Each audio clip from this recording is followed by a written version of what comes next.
पुणे जिल्ह्यातील नारायणगाव येथील रहिवाशी आणि शिर्डी साईबाबांचे परमभक्त असलेले सुनील कसबे यांनी आज साईबाबांच्या चरणी तब्बल 123.440 ग्राम वजनाचे सुंदर नक्षीकाम असलेले सोन्याचे कडे अर्पण केले।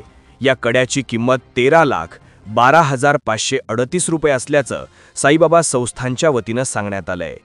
नारायणगाव येथील रहिवाशी असलेले कसबे कुटुंब शिर्डी साईबाबांचे परमभक्त असून गेल्या अनेक वर्षांपासून साईबाबांचे भक्त आहेत।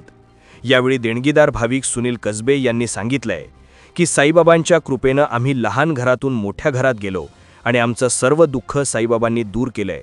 त्यामुळे साईबाबांना काहीतरी देण्याची अनेक दिवसांपासून इच्छा होती। आज अखेर साईबाबांना 123.440 ग्राम वजनाचं आकर्षक नक्षीकाम असलेले सोन्याचं कडं अर्पण केलंय।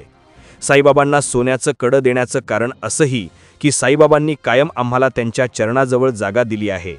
त्यामुळे आज साईबाबांना सोन्याचं कडं दिले असून या कड्यानिमित्ताने कायम साईबाबांच्या चरणाजवळ आम्ही राहू अशी भावना यावेळी साईभक्त परिवारानं व्यक्त केली आहे।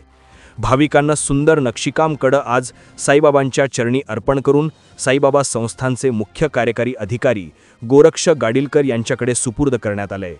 त्यानंतर साईबाबा संस्थानचे मुख्य कार्यकारी अधिकारी गोरक्ष गाडीलकर यांनी देणगीदार भाविकांचा साई शॉल व साईबाबा मूर्ती देऊन सत्कार केला।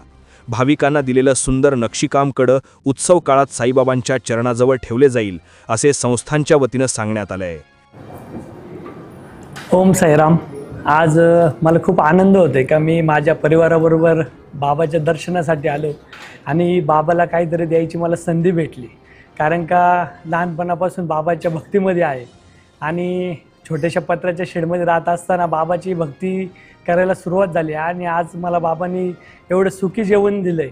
त्यामुळं मी बाबांना आज काहीतरी देण्याची इच्छा झाली, पण बाबांनी आज माझ्याकडनं एक पायातलं कडं करून घेतलं। कारण पायातलं कडं द्यायचा पण उद्देश असा आहे कारण बाबांनी मला आयुष्यभर त्यांच्या पायाजवळ राहावं आणि पायाजवळ ठेवावं यासाठी मी बाबांना कडं दिलेलं आहे। ओम साईराम। मी साई संस्थान असेल त्याचबरोबर गाडीलकर साहेब असेल यांचे खूप खूप आभार मानतो। आमचा आदर सत्कार केलात, माझ्या फॅमिली मित्रपरिवाराचा आदर सत्कार केलात। धन्यवाद। ओम साईराम। प्रतिनिधी प्रदीप पाटील, एस न्यूज मराठी वाहिनीच्या बातम्यांकरिता शिर्डी अहिल्यानगर।